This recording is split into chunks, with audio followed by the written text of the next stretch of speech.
की जय। मेरे बातों का बस इतना शेष रहना चाहिए, हम रहे ना रहे भारत देश रहना चाहिए।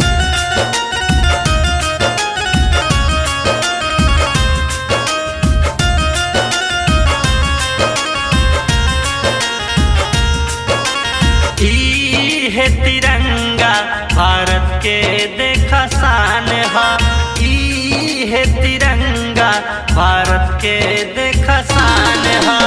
शान हा तो जान हा, जान से जहान हा।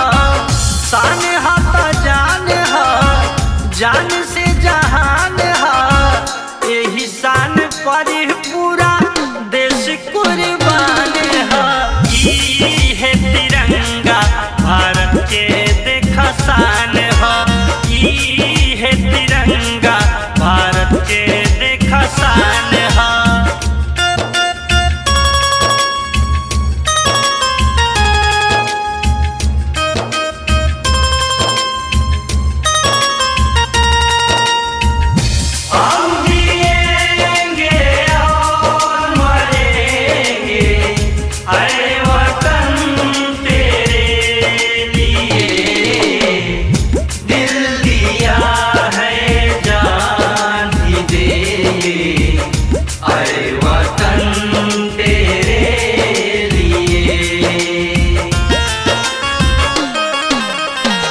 यही बद के ताना बा जान गवाइल, तब जाके दिन आज देखे के बायाइल।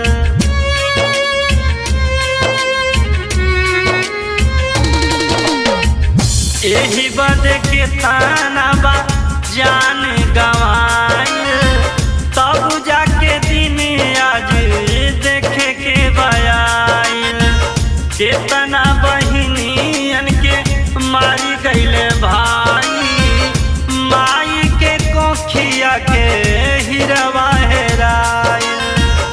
विश्व में अलगे गो एकर पहचान हा, दुश्मन खातिर भैया ई ता तूफान हा। बिचवे में अशोक चक्र के निशान हा, ई है तिरंगा भारत के देखा शान हा। ई है तिरंगा भारत के देखा शान हा।